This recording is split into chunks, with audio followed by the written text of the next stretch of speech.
नमस्कार दोस्तों, आप सभी का स्वागत है मेरे YouTube चैनल मनीष क्लासेस में। तो यहाँ पर हमने पहला मॉक पेपर किया था जहाँ पर हमने रीजनिंग और मैथ के 10-10 क्वेश्चन किए थे।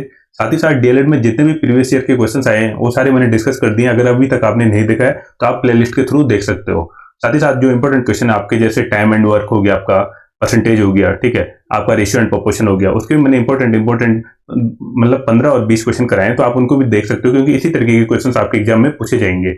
अब यहाँ पर हम क्या करेंगे, इस मॉक पेपर 2 में मैंने यहाँ पर मैथ के 10 क्वेश्चन लिए हैं और रीजनिंग के भी 10 क्वेश्चन लिए हैं। तो इनको क्या करना है, आपने सबसे पहले खुद देखना है, खुद चेक करना है, फिर आपने खुद सॉल्व करना है, फिर उसके बाद आपने मेरा एक्सप्लेनेशन देखना है कि मैं किस तरीके से इनको अटेम्प्ट कर रहा हूँ और इसी तरीके से आपको एग्जामिनेशन हॉल में क्वेश्चन अटेम्प्ट करने हैं ताकि आप वहां पर ज्यादा क्वेश्चन को अटेम्प्ट कर पाओ। तो चलते हैं डायरेक्टली क्वेश्चन की तरफ। ठीक है, तो यहाँ पे पहला क्वेश्चन गिवन है, आपको बताना है कि यहाँ पर जो ये गिवन है आपको बताना है कि यहाँ पर इकाई के स्थान पर क्या आएगा। ठीक है, तो इन वाले क्वेश्चन को आप बहुत इजीली सॉल्व कर सकते हो। आपको कुछ बेसिक कंसेप्ट पता होना चाहिए। ठीक है, आपको सबसे पहले पता होना चाहिए कि अगर 7 की पावर में कभी भी 1 हो तो हमको यूनिट प्लेस पे हमेशा क्या मिलेगा, 7 मिलेगा। अगर 7 की पावर 2 हो तो यूनिट प्लेस पे हमेशा हमें 9 मिलेगा। 7 की पावर अगर 3 है तो यूनिट प्लेस पे हमेशा हमें क्या मिलेगा, 3 मिलेगा। और अगर 7 की पावर 4 है तो यूनिट प्लेस पे हमेशा क्या मिलेगा, 1 मिलेगा। साथ ही साथ आपको ये भी पता होना चाहिए, दूसरे यहाँ पे दिख रहा है आपका 34 की पावर 72 गिवन है। अगर 4 की पावर कभी भी इवन होगी तो यूनिट प्लेस पे हमेशा क्या मिलेगा, 6 मिलेगा। ये कुछ बेसिक कंसेप्ट है जो आपको पता होना चाहिए इस तरीके के क्वेश्चंस को माइंड में सॉल्व करने के लिए। अब यहाँ पर देखो, यहाँ पर 2467 है, यहाँ पर उसकी पावर 153 गिवन और 34 की पावर 72 गिवन है। तो यहाँ पे हमको क्या लेना होता है, केवल यूनिट वाले नंबर को लेना होता है और यहाँ पर पावर देखना होता है। हम मतलब इसको इस तरीके से लिख सकते हैं अगर मेरे को केवल यूनिट प्लेस को चेक करना है। अब देखो 7 की पावर है 153, तो आपको ये माइंड में आना चाहिए कि यहाँ पर कितना रिमाइंडर बचेगा। जब आप इसको 4 से डिवाइड करोगे तो 52 तो कंप्लीट डिवाइड हो जाएगा, केवल एक रिमाइंडर बचेगा। मीन्स इसको आप ऐसे लिख सकते हो 7 की पावर 152 इंटू 7 की पावर 1। ठीक है, इसी तरीके से आप मतलब इसको यहीं पे ऐड कर लो। ठीक है, इस तरीके से लिख सकते हो। साथ ही साथ आप 4 की पावर 72 है तो 4 की पावर क्या है, इवन है। मतलब देखते ही आपके माइंड में ये चीजें क्लिक करनी चाहिए। अब यहाँ पे देखो 7 की पावर अगर 152 होता तो यहाँ पर क्या होता है, यूनिट प्लेस पे 1 आता है, लेकिन उसके साथ क्या है, एक एक्स्ट्रा है। ठीक है, मतलब 152 कंप्लीट डिवाइड हो जाएगा 4 से, फिर क्या बचेगा, 1 बचेगा। मीन 7 की पावर अगर 1 होगा तो यूनिट प्लेस पे क्या आएगा, 7 आएगा। इसी तरीके से अगर 4 की पावर इवन है तो 4 की पावर अगर इवन है तो क्या आएगा, यूनिट प्लेस पे 6 आएगा। अब आप इसको इजीली देख सकते हो, अगर 6 इंटू 7 करोगे तो 42, तो यूनिट प्लेस पे क्या मिलेगा, 2 मिलेगा। तो यहाँ पे आपका ऑप्शन सी करेक्ट हो जाएगा। अब चलते हैं नेक्स्ट क्वेश्चन की तरफ। नेक्स्ट क्वेश्चन गिवन है, यदि किसी संख्या का 50% उस संख्या के 1/3 से 8 अधिक है तो वह संख्या क्या होगी। देखो इस क्वेश्चन में आपको क्या करना है, सबसे पहले ऑप्शन को पिक करना है। दूसरी चीज, आपको कुछ ऑप्शन को एलिमिनेट करना भी आना चाहिए। जैसे यहाँ पे पूछा है 1/3, ठीक है, और वही नंबर पूछ रहा है तो आप यहाँ पे देखो 50 का 1/3 करना इतना ईजी नहीं है, जबकि सारे नंबर के आपके पास परफेक्ट नंबर है। ठीक है, नेचुरल नंबर गिवन है तो आप इसको एलिमिनेट कर सकते हो। जैसे इन दो ऑप्शन को आप एलिमिनेट कर सकते हो क्योंकि इनका 1/3 निकालना इतना ईजी पॉसिबल है नहीं। अब आपको बस केवल 48 और 42 बचा। अब आप यहाँ पे देखो क्या करोगे, आपको कोई भी क्वेश्चन नहीं बनाना है, आपको डायरेक्टली ऑप्शन से चेक करना है। जैसे 48 गिवन है, ठीक है, अगर मैं उसका हाफ करूंगा, ठीक है, 50% बोला है तो कितना देगा, 24। अब इसी तरीके से बोला है कि किसी संख्या का 50% उस संख्या के 1/3 से 8 अधिक है तो 48 का मैं 1/3 देख लूंगा कितना है, तो 48 का 1/3 कितना होता है, 16। अब आपको यहाँ पे दिख भी रहा है इन दोनों का डिफरेंस कितने का है, 8 का। और यही क्वेश्चन में गिवन है कि 1/3 से 8 अधिक है तो वह संख्या क्या है। यहाँ से आप ऑप्शन ए को डायरेक्टली टिक कर दोगे। अब चलते हैं नेक्स्ट क्वेश्चन की तरफ। नेक्स्ट क्वेश्चन में गिवन है, जब एक संख्या को 13 से विभाजित किया जाता है तो शेषफल 11 प्राप्त होता है। जब उसी संख्या को 17 से विभाजित किया जाता है तो शेषफल 9 प्राप्त होता है, तो वह संख्या क्या होगी। ठीक है, तो यहाँ पे आपको डायरेक्टली क्या ऑप्शन को चेक करना है। जैसे यहाँ पर आपके पास सबसे पहले 143 गिवन है तो आपको पता है 13 से कंप्लीट डिवाइड हो जाएगा, ठीक है, 11 टाइम। तो ये तो हो नहीं सकता क्योंकि हमको कितना 11 शेषफल चाहिए, तो ये वाला ऑप्शन तो आपका कट जाएगा। इसी तरीके से आप 245 को चेक करोगे। ठीक है, जब आप 245 को डिवाइड करोगे 13 से तो ये देखो ये कितना 18 टाइम्स जाएगा और फिर यहाँ पर 11 रिमाइंडर बचेगा। तो मीन्स एक कंडीशन को तो सेटिस्फाई कर रहा है। अब दूसरी वाली कंडीशन देख लेते हैं। अगर मैं इसको 17 से डिवाइड करूंगा, ठीक है, तो 14 टाइम्स जाएगा और फिर रिमाइंडर आपका ये अराउंड 7, हाँ ये आपका 7 रिमाइंडर बचेगा। ठीक है, अगर मैं इसको किससे डिवाइड करता हूँ, 17 से डिवाइड करता हूँ, लेकिन शेषफल कितना आना चाहिए, 9 आना चाहिए। तो मीन्स ये वाला ऑप्शन भी आपका एलिमिनेट हो जाएगा। अब आप यहाँ पे देखो ये वाला ऑप्शन 128। अब यहाँ पे देखो इजीली आपको दिख रहा है, जब आप 13 का मल्टीप्लाई 13 से डिवाइड करोगे या 13 का मल्टीप्लाई आपको मतलब माइंड में क्लिक होना चाहिए। 13 इंटू 9 कितना होता है, 117। तो रिमाइंडर कितना बच रहा है, 1। पहली वाली कंडीशन को तो सेटिस्फाई कर रहा है। अब देखो अगर मैं इसको 17 से डिवाइड करूं तो 17 इंटू 7 कितना हो जाएगा, 119। ठीक है, अब फिर यहाँ पे रिमाइंडर कितना बच जाएगा, 9 बच जाएगा। मीन दूसरी वाली कंडीशन को भी सेटिस्फाई कर रहा है। तो यहाँ पे आपका ऑप्शन सी करेक्ट हो जाएगा। वह संख्या क्या होगी, 128 होगी, जिसको 13 से डिवाइड करेंगे तो 11 रिमाइंडर बचेगा और अगर मैं 17 से डिवाइड करूंगा तो 9 रिमाइंडर बचेगा। अब चलते हैं नेक्स्ट क्वेश्चन की तरफ। नेक्स्ट क्वेश्चन में गिवन है दो संख्याओं का HCF 11 है और उनका LCM 7700 है। यदि एक संख्या 275 है तो दूसरी संख्या क्या होगी। ठीक है, बहुत इजी क्वेश्चन है। अगर आपको एक सिंपल सा फॉर्मूला पता है, आपको पता होना चाहिए कि HCF into LCM equal to होता है प्रोडक्ट ऑफ दोज नंबर। ठीक है, N1 इंटू N2। अब यहाँ पे देखो LCM की वैल्यू आपके पास गिवन है 11, HCF की वैल्यू गिवन है 11 और LCM की वैल्यू गिवन है 7700। अब यहाँ पे आपके पास एक नंबर गिवन है 275 और आपको सेकंड वाले नंबर को आइडेंटिफाई करना है। ये बहुत इजी हो जाएगा। अब आप यहाँ पे देखो किससे डिवाइड कर सकते हो इसको। सबसे पहले आप इसको डिवाइड करो।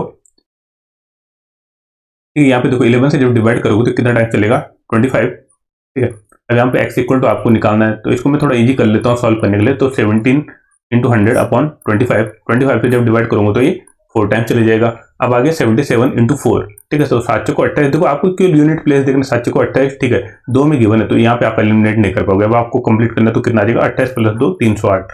यहाँ पे आपका ऑप्शन सी करेक्ट हो जाएगा कि वो दूसरा नंबर कौन सा होगा, 308 होगा। अब चलते हैं नेक्स्ट क्वेश्चन की तरफ। नेक्स्ट क्वेश्चन में गिवन है, आपको इसको सिंप्लीफाई करना है। ठीक है, तो इसको सिंप्लीफाई करने का सिंपल सा तरीका होता है, आपको बैक साइड से देखना होता है। अब देखो आप इस रूट 9 को क्या लिख सकते हो, 9 लिख सकते हो। तो 19 माइनस 3, ठीक है, ये 3 आ जाएगा जब रूट से बाहर आएगा। तो 19 माइनस 3 कितना आएगा आपके पास, आपका आ जाएगा 16। जब 16 ये रूट है, जब आप इसको रूट से रिमूव करोगे तो कितना आ जाएगा 12 प्लस 4। ठीक है, 12 प्लस 4 कितना होता है फिर 16। जब आप इसको रूट से बाहर निकालोगे तो कितना आ जाएगा 4। तो 29 माइनस 4 कितना आ जाएगा 25। ठीक है, यहाँ पे 25 को जब आप रूट से बाहर निकालोगे तो कितना आ जाएगा 5। तो अंदर क्या आ जाएगा 20 प्लस 5, तो ये 25 आ जाएगा। जब आप इसको रूट से बाहर निकालोगे तो कितना आ जाएगा 5 आ जाएगा। तो यहाँ पे आपका ऑप्शन ए करेक्ट हो जाएगा। ठीक है, तो इस तरीके के क्वेश्चन को आपको डायरेक्टली सॉल्व करना है, इनमें आपका टाइम कंज्यूम नहीं होना चाहिए। अब चलते हैं नेक्स्ट क्वेश्चन में गिवन है, एक कक्षा में 34 लड़कों की औसत आयु कितना गिवन है, 14 वर्ष गिवन है। यदि शिक्षक की आयु को शामिल कर लिया जाए तो लड़कों और शिक्षक की आयु का औसत कितना हो जाएगा, 15 वर्ष हो जाएगा। तो शिक्षक की उम्र क्या है। ठीक है, एक तो आप इसको मल्टीप्लाई करके कर सकते हो, लेकिन वो थोड़ा लेंदी हो जाता है। आपको इसलिए क्या करना है, कंसेप्ट को समझना है। यहाँ पर देखो आपके पास गिवन है, एक क्लास में कितने लड़के हैं, 34 लड़के गिवन है और उनकी एवरेज एज कितना गिवन है, 14 गिवन है। ठीक है, एवरेज एज कितना गिवन है, 14 गिवन है। अब देखो क्या हुआ है कंडीशन में, यहाँ पर क्या होगा, 34 स्टूडेंट तो थे लेकिन उनके साथ क्या हो गया, एक टीचर ऐड हो गया। ठीक है, अब देखो अगर टीचर का वेट भी कितना होता, ठीक है, अगर टीचर की एज भी कितना होता, 14 होता, तो यहाँ पर एवरेज फिर क्या रहता, 14 रहता, क्योंकि 34 लड़के हैं जो, उनकी औसत आयु कितना है, 14 गिवन है। और टीचर की एज भी कितना आता, अगर 14 होता तो इसका एवरेज कितना होता, 14 होता। लेकिन यहाँ पे लिखा है कि इसका औसत आयु कितना हो गया, 15 हो गया। 15 हो गया मतलब टीचर की आयु कितनी ज्यादा होगी। देखो टीचर के आने से क्या हो गया, ये जो 35 बच्चे हैं उनकी एवरेज आयु कितना, 15 वर्ष हो गई, 14 से 15 हो गई। तो मीन्स 35 एज क्या लेके आए, एक्स्ट्रा लेके आया। 14 होती तो 14 होता, तो 14 प्लस 35, तभी तो ये 35 जो सब बच्चों में डिवाइड हो गई एक करके, और 14 की एवरेज को 15 कट जाएगा। अब आपको टीचर की एज फाइंड आउट करना है, तो 35 प्लस 14, आप जब इसको ऐड करोगे तो कितना आ जाएगा 49। तो टीचर की एज कितनी है, 49। तो इस तरह के क्वेश्चन को आप डायरेक्टली मेंटली भी सॉल्व कर सकते हो। अब चलते हैं नेक्स्ट क्वेश्चन की तरफ। नेक्स्ट क्वेश्चन में गिवन है, एक पिता की आयु उसके 2 बच्चों की आयु के योग की 3 गुना है। ठीक है, जो फादर की एज है इस तरह की। फिर बाद में गिवन है कि लेकिन 20 वर्ष बाद क्या होता है, उसकी आयु होगी उसकी, अच्छा 20 वर्ष के बाद उसकी आयु होगी उनकी आयु के योग के बराबर। ठीक है, यहाँ पे कंडीशन क्या गिवन है, सबसे पहले जो 2 बच्चे हैं उनकी एज जो प्रेजेंट एज है उससे उनको जब हम सम करेंगे दोनों बच्चों की एज को, तो किसके इक्वल है, जो फादर की एज है उसका 3 गुना है इस समय। ठीक है, देखो यहाँ पे मान लो, मैं मान लेता हूँ एक लड़की की एज x है और दूसरी लड़की की एज y है। ठीक है, तो इनका जो 3 गुना है वो इस समय क्या है, जो फादर की प्रेजेंट एज है उसके इक्वल है। ठीक है, कंडीशन में ये गिवन है। सेकंड क्या गिवन है, लेकिन 20 वर्ष के बाद क्या होता है, जो उनकी एज होगा, ठीक है, लड़कों की एज होगी जो 20 साल के बाद, वो किसके इक्वल होगी, फादर की एज के इक्वल होगा। ठीक है, सबसे पहले आपको ये समझ में आना चाहिए कि क्वेश्चन में पूछ क्या रहा है, फिर आपको बताने की फादर की वर्तमान एज क्या होगी। अब देखो ऐसे क्वेश्चन में आपको ज्यादा इक्वेशन नहीं बनानी, क्योंकि टाइम टेकिंग हो जाता है। अब आपको यहाँ पे डायरेक्टली ऑप्शन को पिक करना है। ठीक है, अब देखो आपको देखना है सबसे पहले 3 का मल्टीपल कौन कौन से हैं। तो देखो 3 के मल्टीपल आपको ये भी नहीं दिख रहा, तो आप इसको हटा दो, ये भी नहीं दिख रहा है। तो इस तरीके के क्वेश्चन में आपको क्या करना है, इनको एलिमिनेट कर देना है। अब आपको एक 30 दिख रहा है, एक 45 दिख रहा है, आप इनमें से एक ऑप्शन को चेक कर लो। अगर वो वाला ऑप्शन सेटिस्फाई करेगा तो सही हो जाएगा, अगर गलत होगा तो दूसरे वाले को हम टिक कर लेंगे। अब यहाँ पे देखो, अगर फादर की करंट एज 30 है, ठीक है, और यहाँ पे गिवन है 3 और ये x प्लस वाई, इन दोनों का सम के बराबर है। ठीक है, तो जो दोनों भाई हैं उनका एज कितना है सम का, उनके जो दोनों भाइयों की एज है उसका सम है 10 वर्ष।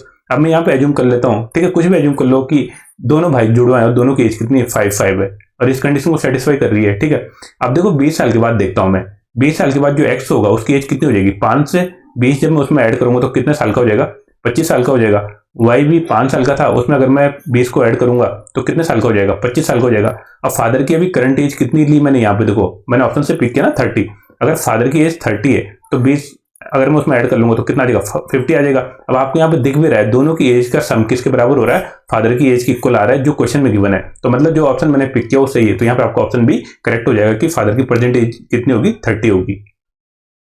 अब चलते हैं नेक्स्ट क्वेश्चन में गिवन है, यदि एक आयत की लंबाई 25% की वृद्धि की जाती है और चौड़ाई में 20% की वृद्धि की जाती है तो उसका क्षेत्रफल पर क्या प्रभाव पड़ेगा। ठीक है, अब यहाँ पे देखो जो आपका पास ये एरिया है, ठीक है, ट्रायंगल का, अब इसका जो लेंथ और ब्रेथ में हमने क्या किया, इसमें जो लेंथ है उसमें 25% की इंक्रीमेंट किया और जो आपका ब्रेथ है, ठीक है, जो चौड़ाई है उसमें हमने 20% की वृद्धि की, तो उसके क्षेत्रफल में क्या फर्क पड़ेगा। अब देखो सबसे पहले मैं मान लेता हूँ उसकी लेंथ 1 है, ठीक है, अब ब्रेथ भी 1 है, ठीक है। अब आप ये भी बोल सकते हो कि डिफरेंट डिफरेंट आता है, लेकिन मैं फिर भी एज्यूम कर लेता हूँ कि ये दोनों क्या है, 1 है। अगर 1 होगा तो उसका एरिया कितना आएगा, 1 होगा, ठीक है। अब देखो अगर मैं 25% का इंक्रीमेंट करूंगा लेंथ में, तो आपको पता है कि अगर मैं लेंथ में इंक्रीज करूंगा 25% का तो कितना हो जाएगा, 1.25, ठीक है। बोलते हैं ना, अगर 100 से कोई चीज 120 125 की हो गई तो कितना हो गया, मैं 100 से उसको डिवाइड करूंगा तो 1.25 आ जाएगा, ठीक है।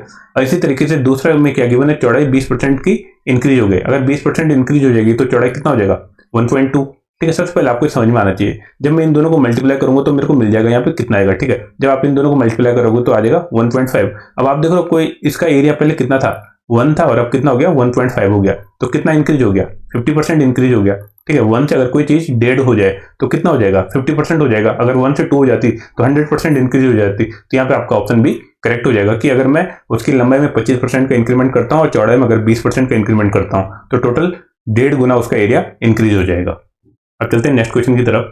नेक्स्ट क्वेश्चन में गिवन है, यदि चीनी की कीमत 20% की वृद्धि की जाती है तो एक महिला को कितना प्रतिशत कम करना चाहिए ताकि चीनी की खपत में उसका खर्च नहीं बढ़े। ठीक है, यहाँ पे क्वेश्चन में क्या गिवन है कि चीनी का रेट अगर इंक्रीज हो जाए, ठीक है, चीनी का रेट अगर इंक्रीज हो जाए तो उस लेडीज को जो चीनी वो परचेज करती है उसको कितना कम खरीदना चाहिए कि उसके जो खर्चे वो सेम रहे। मीन्स आपको सबसे पहले समझना है कि यहाँ पर देखो प्राइस और जो क्वांटिटी है वो क्या रहनी चाहिए, कांस्टेंट रहनी चाहिए, ठीक है। मतलब उसकी खपत में कोई भी चेंज नहीं आना चाहिए, ठीक है। जो पहले मतलब वो जितना रुपए वो इन्वेस्ट करती थी चीनी में उतना ही रुपए वो अभी भी इन्वेस्ट कर रही जब चीनी की कीमत में 20% का इंक्रीमेंट हो गया, ठीक है। अब यहाँ पे देखो 20% का अर्थ क्या होता है, 20% का अर्थ होता है 1/5, मतलब कोई चीज 5 की थी और अगर एक बढ़ गई है, ठीक है, इसका अर्थ होता है 1/5 का अर्थ कि एक बढ़ गई है, ठीक है।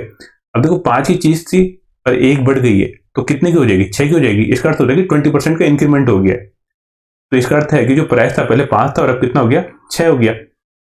अब देखो अगर ये कांस्टेंट रहे तो कांस्टेंट कैसे रह सकती है, आपको पता होना चाहिए कि अगर ये देखो प्राइस और जो क्वांटिटी है वो कांस्टेंट तभी रह सकती है क्योंकि जितना आपका ये प्राइस बढ़ेगा उतनी क्वांटिटी में क्या कर दूं, रिड्यूस कर दूं, क्योंकि प्राइस और क्वांटिटी एक दूसरे के क्या होंगे, इनवर्सली प्रोपोर्शनल होंगे अगर उसकी वैल्यू कांस्टेंट है।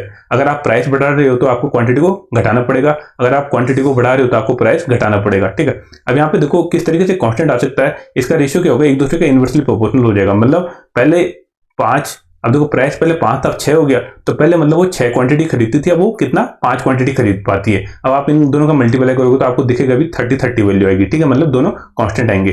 तो मतलब पहले 6 क्वांटिटी खरीद पाती थी और अब कितना खरीद पा रही है, 5 क्वांटिटी खरीद पा रही है। तो यही बता रही है कि कितना प्रतिशत उसको कम करना पड़ेगा।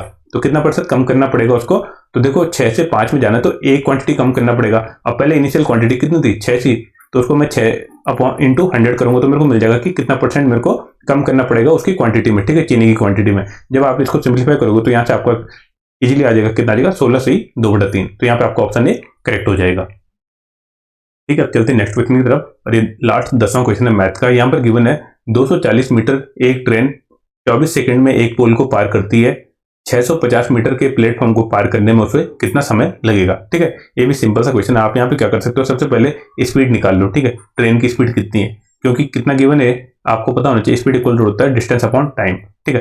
अब देखो 240 मीटर लंबी एक ट्रेन 24 घंटे में एक पोल को पार करती है, ठीक है। अगर कोई ट्रेन है, ठीक है, इस तरीके से कोई ट्रेन है और ये किसी एक पोल को पार कर रही है, तो देखो क्या हो रहा है, यहाँ पे 24 सेकंड में वो अपने आप को पार कर रही है, मतलब अपनी ही लेंथ को पार करेगी। यहाँ पे हम पोल की जो मतलब ये चौड़ाई है उसको हम 0 एज्यूम करते हैं, ठीक है। तो स्पीड इक्वल टू हो जाएगा डिस्टेंस अपॉन टाइम। तो डिस्टेंस क्या, उसने खुद को पार किया तो उसकी टोटल डिस्टेंस कितनी है, 240, टाइम कितना लगा 24 सेकंड। तो यहाँ से आपको डिस्टेंस स्पीड मिल जाएगी, स्पीड कितना है 10 मीटर पर सेकंड। ठीक है, अब आपको यहाँ पे बताना है कि 650 मीटर प्लेटफॉर्म को पार करने में कितना टाइम लगाएगी। ठीक है, तो अब यहाँ पे आप इजीली देख लो, टाइम इक्वल टू क्या आ जाएगा, डिस्टेंस अपॉन सेकंड। आपको टाइम निकालना है टोटल। ठीक है, अब देखो डिस्टेंस कितना आ जाएगा, एक तो ट्रेन की खुद की लेंथ होगी और 650 किसकी लेंथ है, जो प्लेटफॉर्म है। तो इन दोनों को मैं क्या ऐड कर लूंगा, तो आ जाएगा 240 प्लस 650। ठीक है, और अभी हमने स्पीड कैलकुलेट किया, स्पीड कितना है 10 मीटर पर सेकंड। ठीक है, जब आप इसको सिंप्लीफाई करोगे तो यहाँ से आपको पता लग जाएगा कि कितने सेकंड में वो उस प्लेटफॉर्म को क्रॉस कर लेगी। ठीक है, जब आप इसको ऐड करोगे तो कितना आ जाएगा 890 अपॉन 10। ठीक है, और ये कितना आ जाएगा 89 सेकंड। ठीक है, तो उसको टोटल 89 सेकंड लगेंगे उस प्लेटफॉर्म को पार करने में। आई होप आपको ये 10 क्वेश्चन समझ में आए होंगे। अगर आपको किसी भी क्वेश्चन में कोई डाउट लगता है तो आप मेरे को कमेंट सेक्शन के थ्रू पूछ सकते हो। तो चलते हैं रीजनिंग के क्वेश्चन की तरफ। ठीक है, यहाँ पे रीजनिंग के क्वेश्चन में पहला क्वेश्चन गिवन है कि दी गई श्रृंखला में आपको बताने कि यहाँ क्वेश्चन मार्क की जगह पे क्या आएगा। ठीक है, तो सबसे पहले आपको आइडेंटिफाई करना है कि यहाँ पे कौन सा पैटर्न चल रहा है। ठीक है, अब यहाँ पे चलो ये मान लेते हैं कि देखो यहाँ पे एक का गैप है, फिर यहाँ पे एक का गैप है, लेकिन यहाँ पर तो कोई भी गैप नहीं है। ठीक है, FG8 डायरेक्ट लिखा है, मीन्स ये वाला पैटर्न तो फॉलो हो नहीं रहा कि यहाँ पे मतलब इक्वल डिफरेंस का। अब दूसरा हम देख लेते हैं, ए से अगर मेरे को एफ में जाना है, ठीक है, तो मेरे को कितना इंक्रीज करना पड़ेगा, +5 को इंक्रीज करना पड़ेगा। ठीक है, चलो अगर मैं एफ से यहाँ पे देखता हूँ क्या इंक्रीज करना पड़ेगा, अगर मैं +5 ही इंक्रीज करता हूँ, ठीक है, तो क्या मिलेगा मेरे को यहाँ पे के मिलेगा, और के से अगर मैं +5 फिर ऐड करूँ तो ठीक है, फिर मेरे को क्या मिलेगा, पी मिलेगा। मतलब ये तो सही सेटिस्फाई हो रहा है। अब दूसरा कंडीशन देख लेते हैं, सी में मैं अगर +4 ऐड करूँ, ठीक है, तो कितना आ जाएगा, जी आ जाएगा। ठीक है, ये बिल्कुल सही है। अब मैं इसमें +4 अगर ऐड करता हूँ, ठीक है, तो जी के बाद क्या आ जाएगा, HIJ के। ठीक है, तो बिल्कुल के आ जाएगा। ठीक है, सेकंड नंबर पे अगर मेरे को देखो के में भी अगर मैं 4 को ऐड करता हूँ तो ओ आएगा क्या, हाँ बिल्कुल आएगा। ठीक है, अगर मैं के में भी +4 करूंगा तो कितना आ जाएगा, ओ आ जाएगा। ठीक है, अब देखते हैं लास्ट वाले में भी कंडीशन सेटिस्फाई हो रही कि नहीं हो रही। देखो ई से अगर मेरे को एच पे जाना है, ठीक है, ई से अगर मेरे को एच पे जाना है तो +3 ऐड करना पड़ेगा। एस से मेरे को +3 अगर ऐड करूंगा तो क्या आ जाएगा, के आ जाएगा। ठीक है, तो थर्ड भी के आ जाएगा, और अगर मैं इसमें भी फिर +3 ऐड करूंगा तो एन आ जाएगा। तो ठीक है, ये वाली कंडीशन मीन सेटिस्फाई हो रही, तो यहाँ पे आपका ऑप्शन ए करेक्ट हो जाएगा। ठीक है, किस तरीके से किया, यहाँ पे आपने ए में +5 को ऐड करोगे तो एफ आएगा, एफ में अगर +5 को ऐड किया तो के आएगा, और के में अगर +5 को ऐड किया तो पी आएगा। ठीक है, और यही कंडीशन सब में भी सेटिस्फाई हो रही है। सी में भी अगर मैं +5 को ऐड करूंगा, +4 को ऐड करूंगा तो जी आएगा। ठीक है, इसमें फिर मैं +4 को ऐड करूंगा तो के आएगा, और इसमें फिर मैं +4 को ऐड करूंगा तो ओ आएगा। ठीक है, और इसी तरीके से लास्ट में भी चल रहा है, ई में अगर मैं +4 को ऐड करूंगा, +3 को ऐड करूंगा तो एच आएगा, और इसमें मैं +3 को ऐड करूंगा तो के आएगा, और इसमें +3 को ऐड करूंगा तो ए एन आ जाएगा। ठीक है, तो यहाँ पे आप देख रहे हो आपको क्या मिला, ट्रिपल के। तो यहाँ पे आपका ऑप्शन ए करेक्ट हो जाएगा। अब चलते हैं नेक्स्ट क्वेश्चन में गिवन है कि आपको बताना है कि यहाँ पे क्वेश्चन मार्क की जगह पे क्या आएगा। ठीक है, टाइपिस्ट, टाइपराइटर और लेखक, और यहाँ पे क्या आएगा। ठीक है, तो आपको पता है अगर मेरे को टाइपिंग करनी है, ठीक है, तो किसकी हेल्प लेता हूँ मैं, टाइपराइटर की। अगर लेखक है उसको लिखना है तो किससे लिखेगा, पेन से लिखेगा, तो यहाँ पे आपका ऑप्शन भी करेक्ट हो जाएगा। अब चलते हैं नेक्स्ट क्वेश्चन में गिवन है, आपको बताना है कि अगर मैं 80 को इस तरीके से लिखता हूँ तो आउटपुट को किस तरीके से लिखा जाएगा। तो सबसे पहले आपको आइडेंटिफाई करना है कि पैटर्न क्या हो रहा है। तो यहाँ पे देखो जी आपका पहले आ गया, ठीक है, और ई आपका यहाँ पे शिफ्ट हो गया, और आई सेम पोजीशन पे रहा। ठीक है, आई में हमने कोई भी मतलब इधर उधर नहीं मूव किया। और इसी तरीके से यहाँ पे देखो एच को यहाँ पे ले गए हम, और वाई को हम यहाँ पर ले गए, और टी को एज इट इज रखा। तो अब देख लेते हैं हम यहाँ पर, तो सबसे पहले टी आ जाएगा, फिर यू एज इट इज रहेगा, और फिर ओ आ जाएगा। ठीक है, इसी तरीके से फिर पहले टी आ जाएगा, टी और पी की वैल्यू क्या हो जाएगी, चेंज हो जाएगी, बीच में यू रहेगा और फिर पी आ जाएगा। तो यहाँ पे देख लो ये वाला किस वाले ऑप्शन में, ये वाला आपका डी वाले ऑप्शन में, तो यहाँ पे आपका ऑप्शन डी करेक्ट हो जाएगा। अब चलते हैं नेक्स्ट क्वेश्चन में गिवन है, आपको बताना है कि यहाँ पे क्वेश्चन मार्क की जगह पे क्या आएगा। ठीक है, तो इन वाले क्वेश्चन को क्या करना है, आपने सबसे पहले खुद सॉल्व करना है, वीडियो को पॉज करके, फिर क्रॉस चेक करना है कि जो मैंने बताया उस तरीके से आप उसको आइडेंटिफाई कर पाए या नहीं कर पाए। यहाँ पे देखो 3, फिर 8, फिर 6 गिवन है, फिर 14 गिवन है, फिर आपको बताना है क्वेश्चन मार्क की वैल्यू क्या है, फिर 20 गिवन है। यहाँ पे देख लेते हैं कौन सा पैटर्न चल रहा है। तो देखो आप जब यहाँ पे पैटर्न देखोगे ध्यान से, तो आपको कौन सा पैटर्न दिख रहा है, 3 में मैंने क्या किया, पहले 2 को मल्टीप्लाई किया, +2 करूंगा तो कितना आ जाएगा, 8 आ जाएगा। ठीक है, अगर मेरे को यहाँ से यहाँ जाना है। दूसरा देखो अगर मेरे को 6 से 14 जा रहा है तो 6 × 2 12 + 2 14, मीन्स ये वाली कंडीशन भी सेटिस्फाई हो रही है। तो मीन्स यहाँ पर अब मेरे को ये वैल्यू देखनी है कि उसका जब मैं मल्टीप्लाई करूँ 2 और उसमें 2 ऐड करूँ तो 20 आना चाहिए। ऐसी कौन सी वैल्यू आपकी है, 9 आ जाएगा। ठीक है, 9 × 2 18, और 18 + 2 20, तो ये वाली कंडीशन को सेटिस्फाई कर रहा है। ठीक है, तीनों जगह ये कंडीशन सेटिस्फाई हो रही है, तो यहाँ पे आपका ऑप्शन डी करेक्ट हो जाएगा। देखो यहाँ पे बताना है आपको यहाँ पे 4 ऑप्शन गिवन है, आपको बताना है कि 3 अलग हैं। ठीक है, 3 से अलग कौन सा है उसको आपको आइडेंटिफाई करना है। तो यहाँ पे देखो गिवन है बोकारो, जमशेदपुर, भिलाई और आगरा। तो यहाँ पे क्या हो जाएगा, आपका आगरा अलग हो जाएगा, क्योंकि तीनों के आपके स्टील के प्लांट है यहाँ पर, और यहाँ पर कोई भी इस तरीके का कोई प्लांट नहीं है। तो यहाँ पे आपका आगरा क्या हो जाएगा, थोड़ा इन चारों वर्ड से डिफरेंट हो जाएगा। अब चलते हैं नेक्स्ट क्वेश्चन में गिवन है, which letter is the 8th letter to the right of the letter which is the 12th from the left. ठीक है, इसमें गिवन आपके पास कौन सा अक्षर उस अक्षर के दाईं ओर से 8वां अक्षर है जो बाएं से 12वां नंबर पे है। ठीक है, अब आपको पता है बाएं से, ठीक है, जब मतलब यहाँ से जहाँ से हम लिखते हैं, कैलकुलेशन करते हैं, जहाँ से हम अल्फाबेट लिखते हैं, ठीक है, तो ए से लेके बोल रहा है कि जो बाएं से 12वां है, तो आपको डायरेक्टली याद होना चाहिए कि 12वें पोजीशन पे कौन सा लेटर होता है, आपका एल होता है। ठीक है, अब उसके बाद बोला है कि वह कौन सा अक्षर है जो उसके दाईं ओर 8वें नंबर पे, ठीक है, इसके दाईं ओर है 8वें नंबर पे। ठीक है, तो 12 में जब आप 8 ऐड करोगे तो कितना आ जाएगा, 12 + 8 20। तो 20 किसकी पोजीशन होती है, टी की पोजीशन होती है, तो यहाँ पे आपका ऑप्शन बी करेक्ट हो जाएगा। अब चलते हैं नेक्स्ट क्वेश्चन गिवन है, cat and boat are written as XZG और YLZG। ठीक है, कैट को अगर ऐसा लिखा जाता है और बोट को अगर ऐसा लिखा जाता है, तो आपको बताना है कि एग को क्या लिखा जाएगा। ठीक है, सबसे पहले आपको आइडेंटिफाई करना है कि कौन सा पैटर्न चल रहा है। ठीक है, कैट को क्या लिखा है, XZG। ठीक है, तो आपको ये दिख रहा है एक दूसरे के क्या है, अपोजिट है। जब हम अल्फाबेट से रीड पढ़ते हैं तो उसमें एक दूसरे के क्या होते हैं, अपोजिट होते हैं। इसी तरीके से आप बोर्ड में भी देखोगे तो YLZG, ठीक है, ये भी एक दूसरे के क्या है, अपोजिट है। तो अब आपको बताना है कि एग का अपोजिट क्या आएगा। ठीक है, तो आपको पता होना चाहिए ए का अपोजिट होता है बी और जी का अपोजिट होता है टी। ठीक है, यहाँ पर भी गिवन है जी का अपोजिट टी, तो क्या आ जाएगा, VTT। तो यहाँ पे आपका ऑप्शन सी करेक्ट हो जाएगा।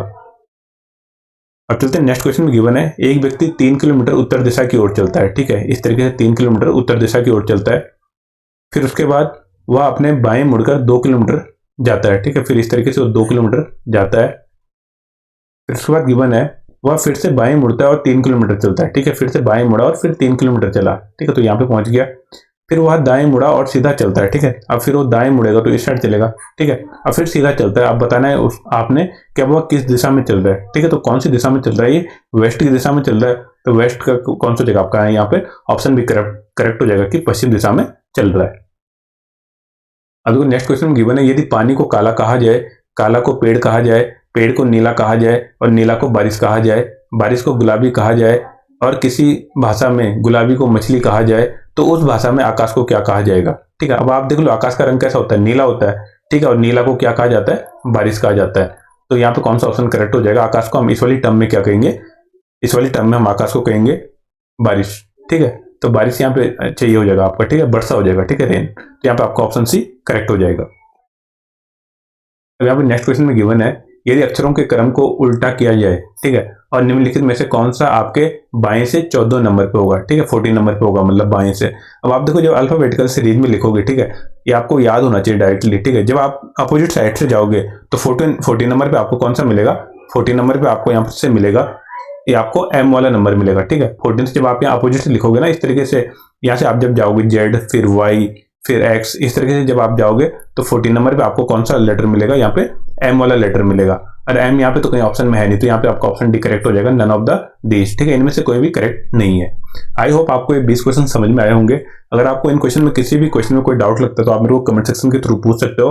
अब हम नेक्स्ट वाले पार्ट में क्या करेंगे, नेक्स्ट वाले पार्ट में हम कुछ ऐसे क्वेश्चंस को सॉल्व करेंगे जो आपके इससे रिलेटेड होंगे, टाइम एंड डिस्टेंस से। तो मिलते हैं नेक्स्ट वीडियो में, तब तक के लिए थैंक यू, बाय।